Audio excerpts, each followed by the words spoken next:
निपातार्थस्य विश्लेषणम्। निपतन्ति अनेके अर्थाः इति निपातनम्। कतिपय निपाताः वाचकाः भवन्ति, कतिपय द्योतकाः भवन्ति सन्ति च। द्योतकानाम् इति पदार्थस्य विश्लेषणं विधीयते। स्वसमव्यवहारित पदनिष्ठ शक्ति उद्बोधकत्वं द्योतकत्वम्। स्व यथा अनुभूयते सुखम इत्यत्र स्वपदेन स्वसमव्यवहारित स्वपदेन अनु इति तत्समव्यवहारित भूयते इति तदनिष्ठ शक्ति अनुभव रूपी साक्षात्कार रूपी अर्थः तदर्थस्य वाचकः भू इति। अतः अत्र अनु इति पदं द्योतकं वर्तते। अतः अस्मात् कारणात् एव सिद्धान्ते ग्रन्थे च द्योतकत्वस्य अर्थः कृतः स्वसमव्यवहारित पदनिष्ठ शक्ति उद्बोधकत्वम्। दृष्टान्त व्याजेन प्रस्तौमि। अनुभूयते सुखम अत्र अनु उपसर्गः वर्तते। भूधातोः कर्मणि यङ् प्रत्यये कृते सति अनुभूयते इति पदस्य संसाध्यते। अत्र अनु उपसर्ग अनुपूर्वक भूधातोः अर्थः भवति अनुभव साक्षात्कार रूप अर्थः। अत्र फलधात्वर्थरूपयोः वाचकत्वात् सकर्मकत्वम्। यद्यपि भूधातु सत्तारूपे अर्थे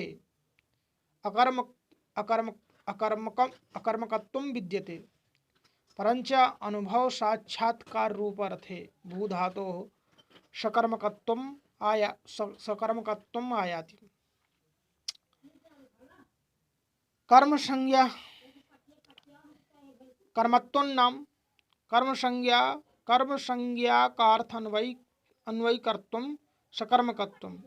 निष्कृष्ट मतेपि फलाश्रयता कर्म संज्ञक धात्वर्थ फले एव अन्वय वैचित्र्यात् द्योतकत्वम् आवश्यकम्।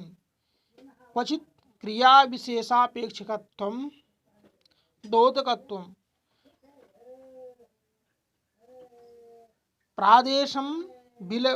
प्रादेशं विलिखति इत्यादौ विर्माण क्रियापेक्षकत्वात् इत्यर्थावगमात् अत्र क्रिया विशेषापेक्षकत्वं द्योतकत्वं रूपः अर्थः स्वीकृतः।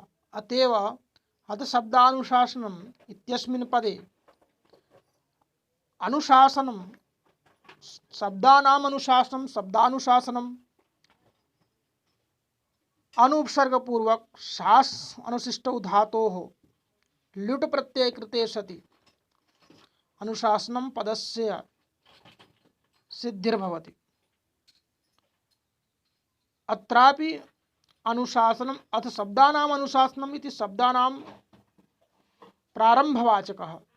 अनुशासन इत्यस्मिन् पदे आरंभवाचकः अनुपदः वर्तते, परञ्च अस्मिन्नपि स्थले अनु इत्यस्य आरंभार्थकः नास्ति, किन्तु भूधातोरेव अनुभव रूपी अर्थः वर्तते।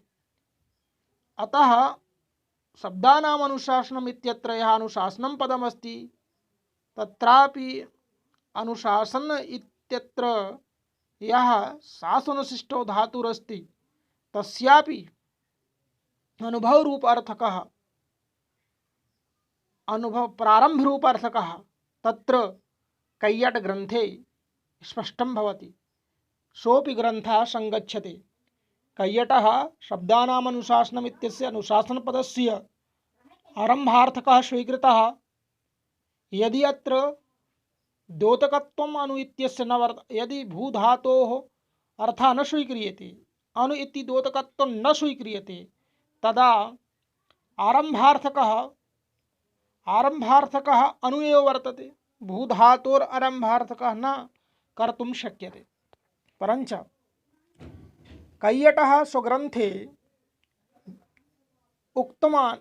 कैयटः स्वग्रंथे उक्तवान् अत्र अनुशासन पदे अनुशासन अनुशब्दः आरंभदोतकः यदि भूधात्वर्थः न स्वीक्रियते आरंभार्थकः तदा दोतकत्वमिति पक्षः न आयाति। यदि भूधातोर्दो आरंभार्थकः स्वीक्रियते तदा अनु इति दोतकमेव भवति। तदा कैयट ग्रंथः सम्यक् प्रकारेण संगच्छते। सिद्धान्ते वैयाकरणां मते धातवः एव भवन्ति। सिद्धान्ते धातवः एव वाचकाः भवन्ति, निपातकाः दोतकाश्च भवन्ति। नैयायिकानां मते उपसर्गाणां दोतकत्वं निपातानां वाचकत्वम् इति प्रतिपादयन्ति। तेषां मते निराकर्तुम् उपसर्गाणां निपातानां च समेषां दोतकत्वं समर्थनायेदं प्रकरणम् आरब्धम्।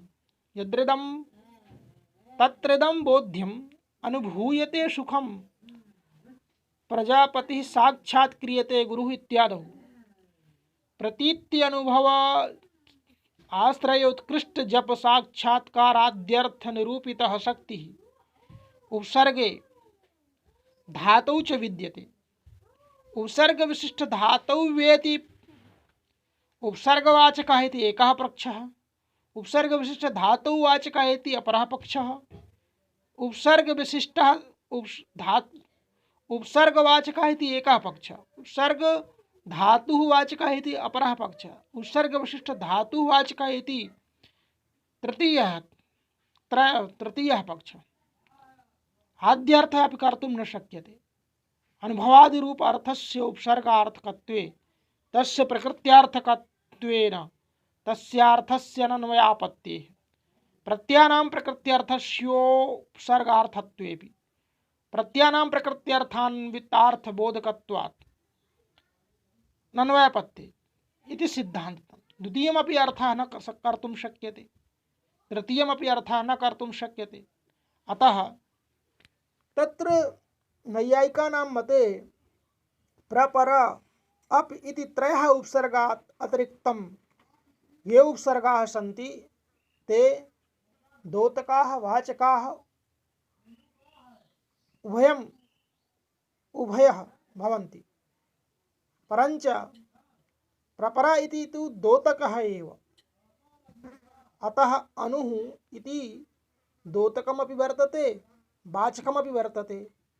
अतः नास्ति सिद्धान्तस्य नन्वया सिद्धान्तस्य भंगापत्तिः इति।